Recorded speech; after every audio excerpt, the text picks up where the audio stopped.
Clara Whitcomb had ice on her eyelashes when Silas Brant held the depot stove key above her and told the whole platform she could freeze with the baggage. By sunrise, he would wire every station from Silver Lantern to Raton that she was a thief, ending every nursing shift she had left before a marshal could hear her side. 12 sick passengers she had treated stood beneath the lamps, but Brant controlled their blankets, their coal, and the wages of anyone who might defend her. The night train from Las Vegas had coughed into Silver Lantern under a hard sleet. Steam rolled beneath the lamps. Clara's brown wool dress was stiff from melted snow, and her nurse's satchel sat under her boots because Brant had already tried to take it. Blue paper tags, numbered in her own hand, hung from the strap where she had tied them that afternoon to sick passengers who could not remember their own names. "She stole from the relief crate," Brant said. He was not a doctor. He was the railroad hospital contractor, which meant he owned the coal key, the blanket ledger, and every paid nursing shift between Silver Lantern and the pass. He wore a black overcoat with a fur collar and held the stove key like a judge holding a sentence. Mrs. Pike, the station matron, stood behind the ticket window with both hands folded. Clara looked at her once. The woman looked down. "Mrs. Pike," Clara said through chattering teeth, "you saw me leave the medicine with the porter." The matron's mouth trembled, but she said nothing. Brant smiled. No one saw anything except a nurse alone with a box that came up short. The stove glowed behind him. Clara could feel its heat against her cheeks, close enough to hurt and too far to save her hands. That was when Daniel Ash stepped down from the private cattle car at the end of the train. People knew him before he spoke. In New Mexico territory, a man did not own 3,000 head, 2 winter shipping contracts, and a share of the rail spur without his name traveling ahead of him. Daniel was 34, broad-shouldered, quiet, with a cattleman's hat pulled low and a face that looked carved by wind instead of pride. He had come to Silver Lantern to argue shipping rates. He found a nurse shaking beside a locked stove. "Open it," Daniel said. Brant turned, annoyed before he saw who had spoken. "This is hospital business, Mr. Ash." "Then it looks worse for you." Daniel crossed the platform and took off his lined coat. He did not grab Clara. He did not make a show of pity. He knelt in front of her, held the coat open, and waited until she nodded before he set it around her shoulders. That small pause was the first warm thing Clara had felt all night. "Can you stand?" he asked. "I can work," she said, because work was the last dignity Brant had not taken yet. Something moved in Daniel's eyes, not pity, respect sharp enough to see. "I asked if you can stand." She tried, her knees failed before she found her balance. Daniel caught her by the elbow, steady and brief, then let go as soon as she had her feet. Brant laughed under his breath. "Careful, she has already taken one man's property tonight." Daniel looked at him. "A woman is not property in my hearing." The platform went quiet. Brant's smile thinned. "Your cattle cars need my coal line before morning." "And your contract needs passengers alive to justify it," Daniel said. He turned to the station matron. "Mrs. Pike, unlock that stove." Mrs. Pike's eyes darted to Brant. Brant raised the key. "She warms herself when the marshal comes." Clara lifted her head. "There is no marshal until daylight. The pass is iced." "Then daylight will have to do." A porter near the baggage cart bent double with a cough so deep it rattled. Clara moved before anyone else did. She slipped Daniel's coat tighter around her shoulders, knelt beside the man, and pressed 2 fingers under his jaw. "He needs warmth and water," she said.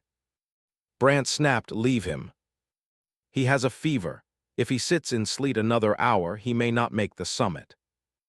"You are not employed here." Clara looked at the porter, not Brant. "He is still breathing here." Daniel saw the porter grip Clara's wrist as if the touch of a nurse meant more than all of Brant's keys. Daniel walked to the stove, set one boot against the iron footrail, and faced the contractor. "Name your price for the coal in that stove." Brant's eyes brightened. "For you, your southbound cattle priority." A murmur ran through the platform. Daniel's foreman, Wade, stepped from the private car. "Mr. Ash, that priority keeps the herds moving till March." Daniel did not look away from Brant. Not for one stove, you are asking for my line. You asked for my warmth. Clara heard it clearly. The man would sell heat to a freezing woman if the buyer were rich enough to punish. No, Clara said. Daniel turned, Miss Whitcomb. No, I will not be the reason your men lose their winter pay. Brant spread his hands. There, even a thief knows arithmetic. Daniel's jaw tightened.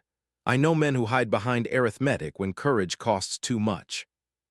He took Clara's satchel with her permission, lifted it from under her boots, and carried it to the bench near the ticket window where everyone could see it. Mrs. Pike, is there a room fit for a woman behind this depot? A washroom and a cot, Mrs. Pike said softly. With a latch inside. Yes. Then I will pay for that room, a basin, coffee, and a meal. Miss Whitcomb keeps her satchel. I will also put return fare in her hand before she shuts the door. She owes me nothing for it. Clara stared at him. Men had offered her protection before. Daniel offered it with an open door and no claim. Brant stepped close. If she leaves that platform with railroad property, I will put her name on every station wire from here to Raton.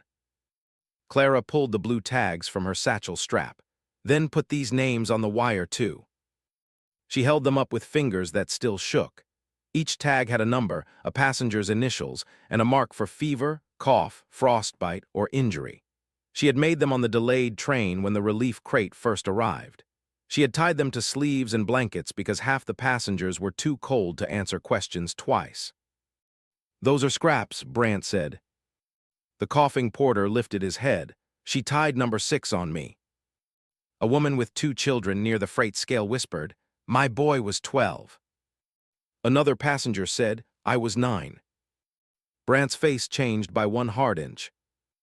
Daniel saw it, Clara saw it too. Then Brant lunged and snatched the tags from her hand. Enough, he barked, no more play acting. The porter tried to stand.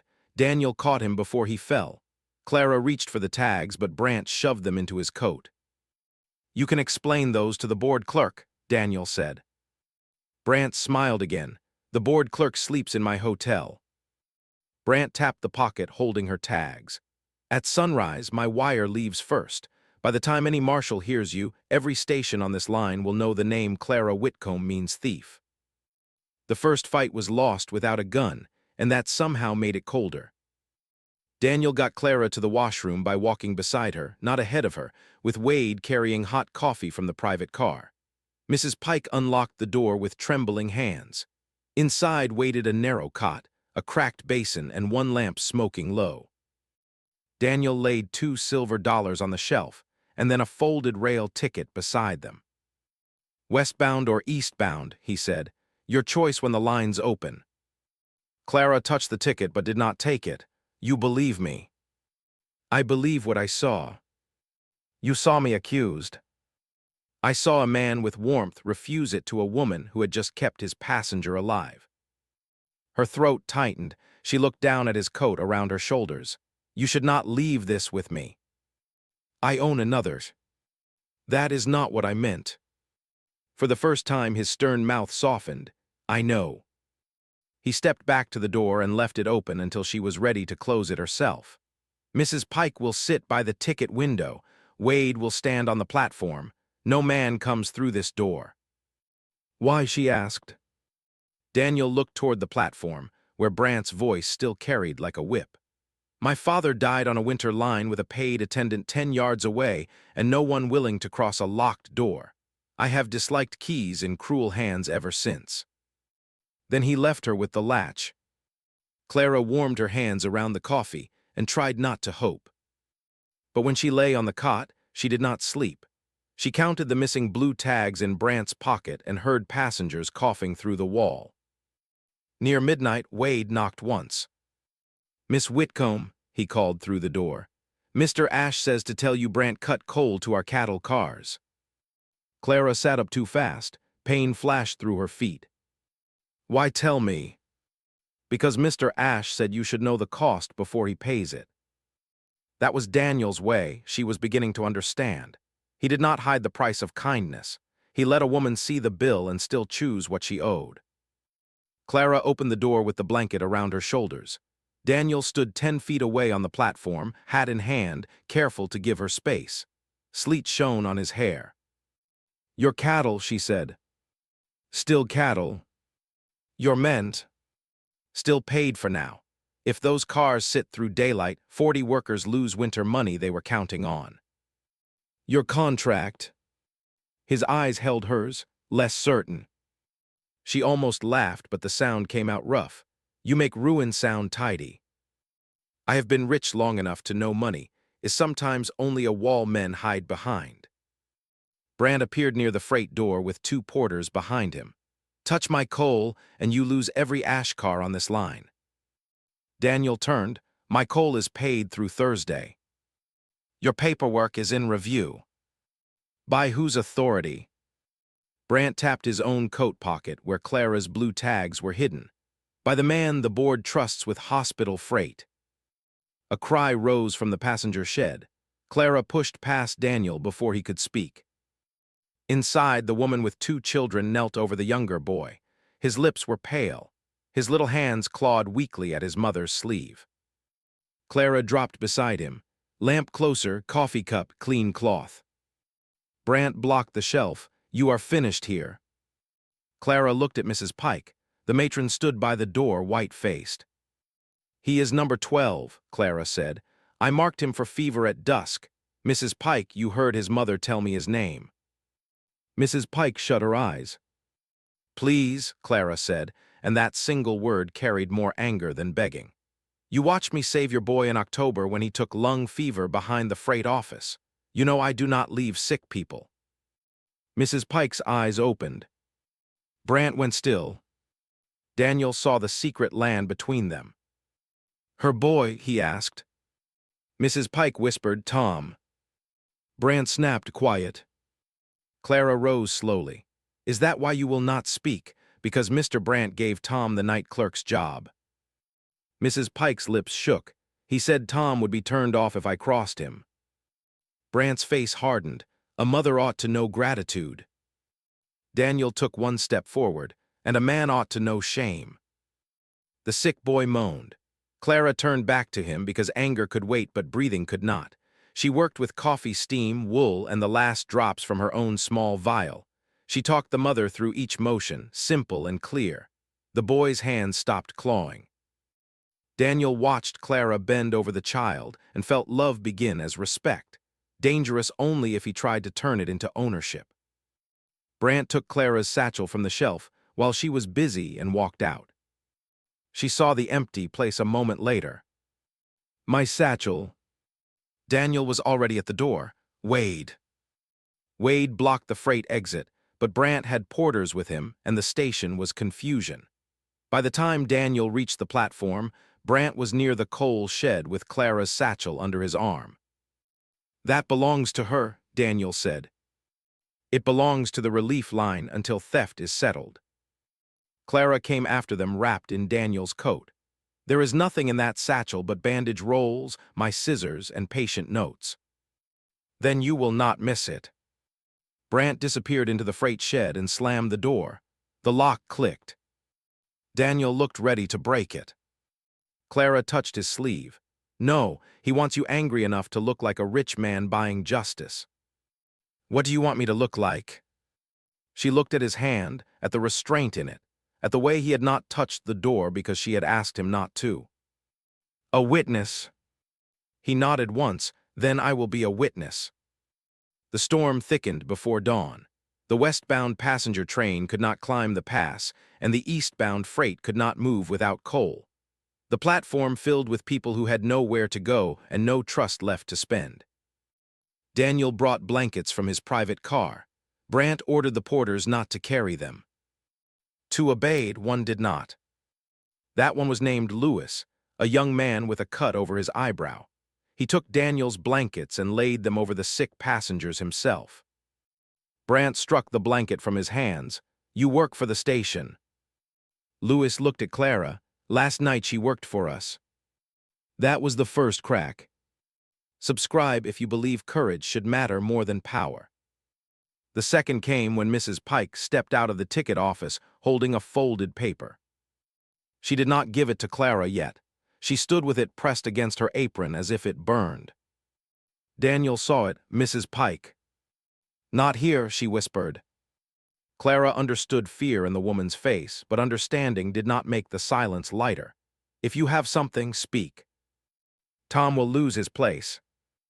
"Then let me leave," Clara said. Daniel turned sharply. "No." She met his eyes. "You gave me fair. I gave you a choice, not an order. Then hear my choice. If my staying cost your men their train and Mrs. Pike her son, I can take the ticket and go." He took the ticket from his vest and put it in her hand again. "If you leave, I fight Brant. If you stay, I fight beside you. Would you think less of me if I left?" "No." Clara looked toward the passenger shed. The boy she had treated was breathing easier. Lewis was passing blankets despite Brant's glare. Mrs. Pike held the folded paper and shook. Clara put the ticket back in Daniel's palm. "Keep it where I can ask for it." His fingers closed around it slowly. "Always. But I am not leaving sick people with him." Brant chose that moment to make his last mistake. He came from the freight shed with Clara's satchel open in one hand and 3 empty medicine wrappers in the other. "Look what the nurse carried." The platform stirred. Clara stared at the wrappers. "Those were not in my satchel." The mother of number 12 looked from the wrappers to the brown vial beside her son. "Those are not what she used on him." Brant swung toward her. "You will keep quiet if you want that boy carried on my train." The woman pulled her child closer, but she did not lower her eyes. "Of course not," Brant said. "Nothing is ever in a thief's hand once she is caught." The railroad board clerk, Mr. Elbow, arrived from Brant's hotel with his collar turned up and annoyance pinching his face. "What is this disturbance?" Brant bowed slightly. "The woman I wired about." Daniel stepped forward. "The woman who kept half your passengers alive." Elbow frowned. "Mr. Ash, this is not cattle business.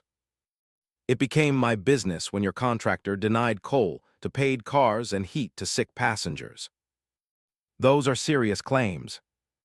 Then stand in the cold and hear them." Brant gave a small laugh. "You see, he thinks money makes a courtroom." Clara took one step onto the center of the platform. Her feet hurt in her boots. Her hands ached, but her voice did not shake. "No," she said, "sick passengers make this a hospital." The words carried. A woman lifted her child closer. Lewis stood straighter. Mrs. Pike covered her mouth. Clara pointed to the passengers along the wall. "I tagged 12 people on the train.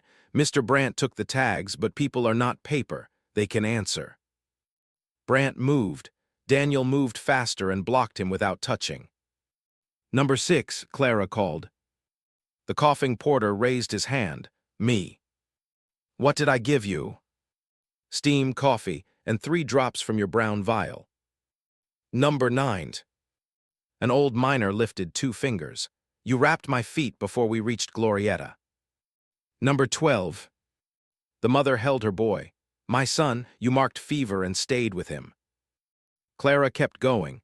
One by one passengers answered. Not all. Some were asleep, some were too weak, but enough voices rose that the platform changed. Brant's accusation had needed silence. Clara's truth used breath. Elbow's face lost some of its irritation. Brant snapped. "Touching passengers does not explain missing medicine." "No," Clara said, "but it explains where the medicine went." She turned to Mrs. Pike. "You said the relief crate came through the freight shed before it reached me." Mrs. Pike gripped the folded paper tighter. Brant's voice turned low. "Think of Tom." Mrs. Pike flinched. Clara walked to her, slow because every step hurt. "I did think of Tom.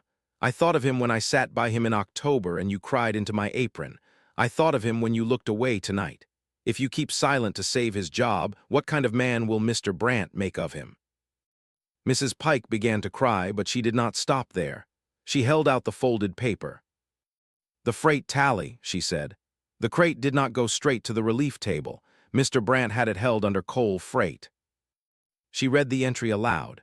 Relief crate received before dusk, held by order of S. Brandt under coal freight. Brandt lunged for the paper. Daniel caught his wrist. There was no flourish in it, no blow. Just Daniel's hand closing like iron and Brandt realizing the rich cowboy was stronger than his coat suggested. "Do not," Daniel said. Elbow took the tally. "Where is the crate now?" Mrs. Pike looked toward the coal shed.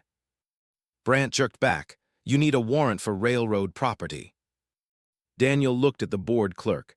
"My cattle cars have paid coal under that tarp. He cut my access. I request inspection of my freight allotment." Elbow hesitated. Brandt saw the hesitation and seized it. "Deny him," Brandt said. "Deny him, or I wire Santa Fe that this clerk lets cattle money trample hospital rules." Elbow paled. Daniel removed a folded certificate from his vest. "Then wire Santa Fe that Daniel Ash suspends his winter shares until the board explains why sick passengers sat cold beside hidden medicine." Wade sucked in a breath. That paper was not a bluff. Clara could tell from Daniel's face. "Daniel," she said quietly. He looked at her. "That is your line." "No," he said. "It is a line. You are a life." Brandt laughed, but it sounded forced now. Fine words for a man buying a nurse. Clara turned on him. "He did not buy me." The platform went still again. She took the ticket from Daniel's hand where he still held it ready for her. She lifted it so everyone could see. "He gave me a way to leave. I am staying because I choose to stand where you left me freezing." That was the moment Brandt lost more than the argument. Lewis and two porters walked to the coal tarp before Elbow gave permission. Wade joined them. Daniel went too, not ahead of Clara, but beside her as she crossed the platform. Brandt shouted for them to stop. No one stopped. The tarp ropes were stiff with sleet. Clara saw the seal at once. Brandt's black stamp hung from a crate wedged behind the coal sacks. Lewis cut the rope. "Careful," Clara said. "If bottles broke, we need cloth." Even then, in the middle of her own vindication, she thought first like a nurse. The crate came free. The relief line mark was burned into one side. Brandt's private seal was waxed over the latch. Elbow stared. "Mr. Brandt." Brandt's face had gone gray. She put it there. A laugh broke from the old miner, not amusement, disbelief. Clara pointed to the coal lock. "I did not have the coal key." Mrs. Pike said, louder than before, "He did. He told me the nurse would take blame and leave before inspection." Brandt swung toward her. "You ungrateful woman." Mrs. Pike stepped back, but she did not go silent. "My son will not keep a job bought with this." Elbow took the coal shed key from Brandt's hand and the brass stove key from his coat. As Elbow pulled the stove key free, the blue tag slipped from the same pocket and scattered across the wet boards. Number 6 bent down, found his own tag, and held it up where the clerk could see. Brandt tried to close his fist. Daniel caught his wrist again, but this time Lewis and Wade stood with him. Brandt looked past them to the porters. "You men answer to me." Lewis held up the blanket Brandt had knocked down. "Not for this." One by one, the porters moved away from Brandt. That was the sound of power leaving a man. Not a gunshot, not a judge's hammer, boots on wet boards stepping out of his shadow. Elbow opened the crate. Inside lay the missing bottles, bandage rolls, fever powder, and a packet of wage chits for nurses who had not been paid. Lewis stared at the chits, so the shortages paid him twice. Clara saw her own name on 3 of them. Daniel saw it too.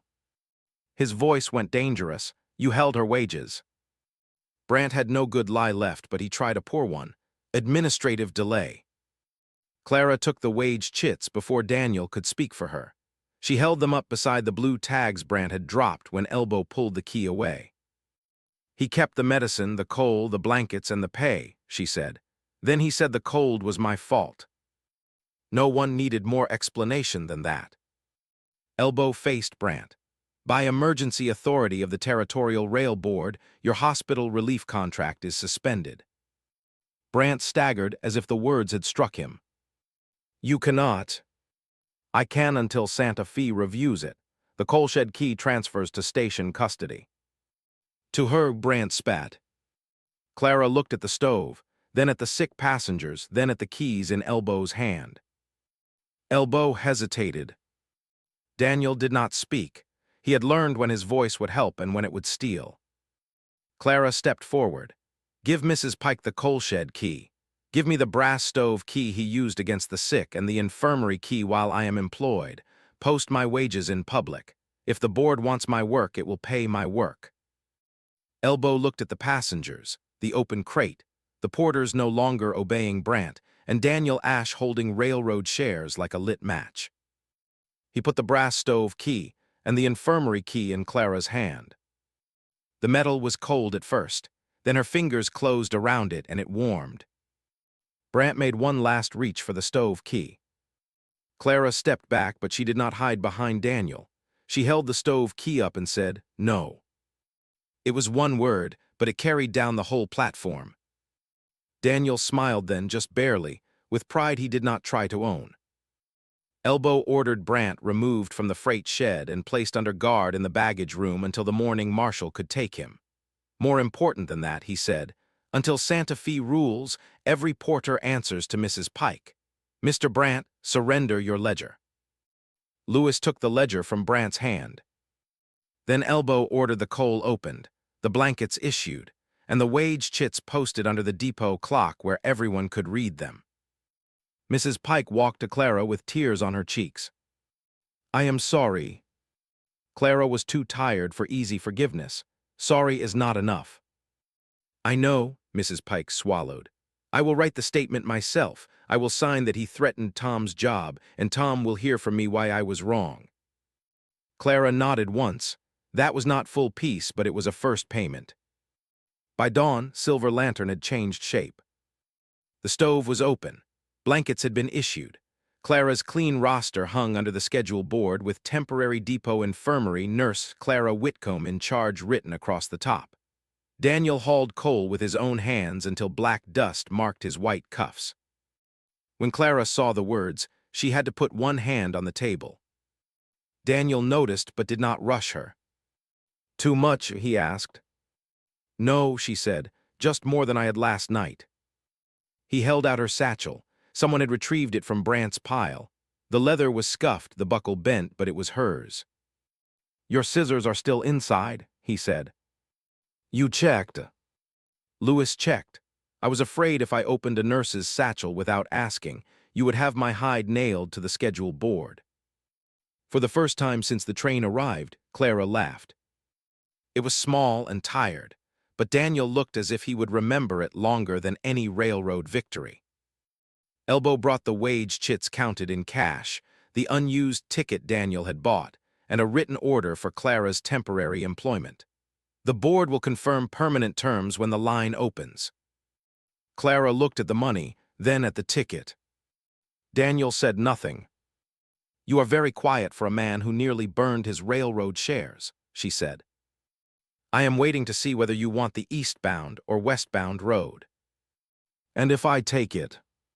His face changed, but only honestly. Then I will be grateful you lived to choose it. And if I stay? Then Silver Lantern gets the best nurse on the line. That is not what I asked. His eyes lifted to hers. Outside, dawn broke pale over the rails. The storm had left everything glazed.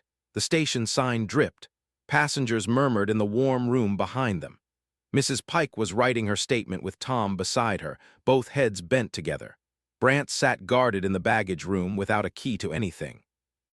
Clara crossed to the same stove Brant had locked against her.